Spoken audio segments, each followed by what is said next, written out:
Let me ask you a simple question. If one stock costs $500 and another costs $50, which one is cheaper? Most beginners get this completely wrong, and it can cost you money. Hey there, welcome to Mind, Money, and Love. In this video, I'm going to show you one of the simplest ways to understand whether a stock is actually cheap or expensive, using something called the P/E ratio. And don't worry, I'll explain it in the simplest way possible. Now here's the mistake most people make.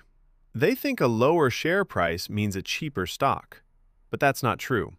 A $50 stock can actually be more expensive than a $500 stock, because price alone tells you nothing. What really matters is how much profit the company is making, and that's where the P/E ratio comes in. P/E stands for price to earnings ratio. In simple terms, it tells you how much you're paying for £1 or $1 of a company's profit. Think of it like buying a business. If a company's share price is £100 and it earns £10 per share, then the P/E ratio is 10. That means you're paying £10 for every £1 the company earns. The lower the price you pay for those earnings, the better the deal. Now here's how to understand it. A low P/E ratio can mean a stock is cheap. A high P/E ratio can mean a stock is expensive. But here's the important part. That's not always true.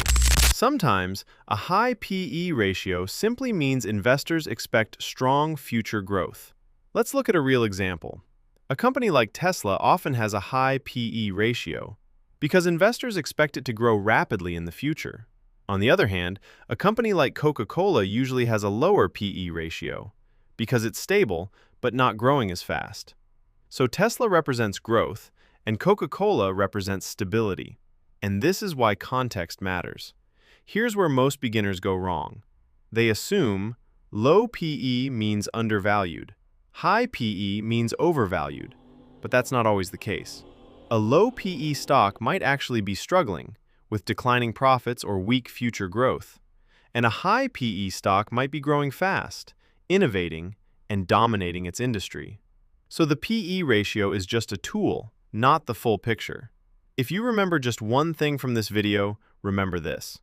The P/E ratio tells you how much you're paying for earnings, but you always need to ask, is the company growing or declining? Once you understand this, you'll stop guessing and start making smarter investment decisions. If you found this helpful, don't forget to subscribe and share this with someone who's just starting their investing journey.